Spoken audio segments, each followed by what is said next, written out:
Assalamualaikum warahmatullahi wabarakatuh.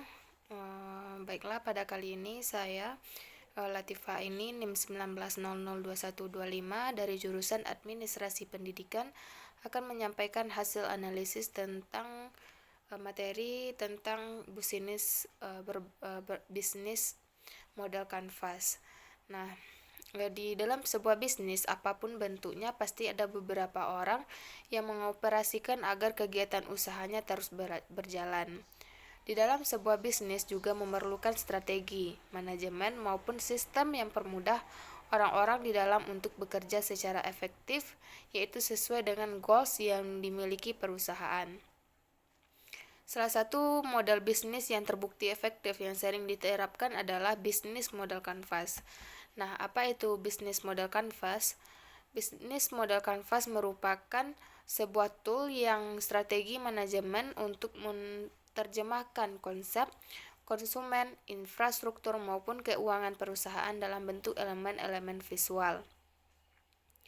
Nah, konsep bisnis model kanvas mengandalkan gambar-gambar ide sehingga setiap orang memiliki pemahaman yang sama dan real terhadap tipe-tipe konsumen mereka, pengeluaran biaya, cara kerja perusahaan, dan sebagainya.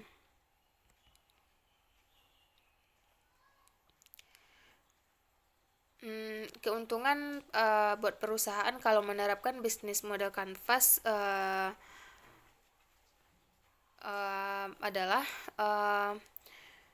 membagi hal-hal penting ke dalam beberapa fokus yang jelas. Hal ini memudahkan para pelaku bisnis dalam berbagai aspek yang bisa diterapkan oleh perusahaan baik skala besar maupun skala kecil. Lalu bagaimana menerapkan model kanvas dalam perusahaan? Di dalam bisnis model kanvas ada 9 elemen yang akan dibahas satu persatu di bawah ini, di mana panduan ini penting untuk mengarahkan kita dalam menentukan sistem kerja perusahaan, sekaligus memeriksa apakah aktivitas perusahaan sudah berjalan sesuai dengan sistem. Nah, elemen yang pertama yaitu value proposition. Sederhananya, value proposition ini merupakan nilai jual produk atau jasa sehingga konsumen memilih perusahaan kita daripada kompetitor. Sebelum menentukan hal yang lain, value proposition ini sangat krusial untuk diketahui agar bisnis yang kita jual apa yang konsumen benar-benar butuhkan dan memastikan apakah perusahaan kita menjual solusi atas permasalahan mereka. Yang kedua yaitu customer segments. Value proposition saling berkaitan dengan segmentasi konsumen kita. Target konsumen bisa dibagi menjadi berbagai segmen sesuai dengan kebutuhan. Contohnya berdasarkan usia, gender, hobi maupun tingkat konsumerisme. Lalu bagaimana cara mengetahui secara spesifik target konsumen kita? Ada beberapa pertanyaan di bawah ini untuk menentukan target konsumen. Yang pertama, kepada siapa solusi Anda paling memberikan dampak positif? Yang kedua, apakah solusi Anda cocok dengan perorangan atau bisnis lain? Ketiga, bagaimana karakter perorangan atau bisnis tersebut? Nah, yang terakhir, solusi apa yang cocok untuk laki-laki ataupun perempuan ataupun keduanya? Nah, yang ketiga ada customer relationship. Nah, jadi tadi kita sudah menentukan value proposition dan segmentasi konsumen. Selanjutnya adalah memahami konsumen Anda dan mendekati mereka. Cara mendekati konsumen ada banyak, baik secara personal, by phone, atau sebaliknya. Di dalam customer relationship, kita dapat mengetahui cara yang paling efektif untuk berinteraksi dengan konsumen maupun calon konsumen. Misalnya kita memiliki bisnis online dan menjual produk aksesoris rambut dengan target usia 18-25 tahun. Nah, tentunya target konsumen kita adalah perempuan yang suka berdandan dan berpenampilan rapi.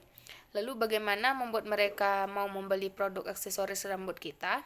Dengan memberikan informasi seputar perawatan rambut, tips mengikat rambut, dan lain sebagainya.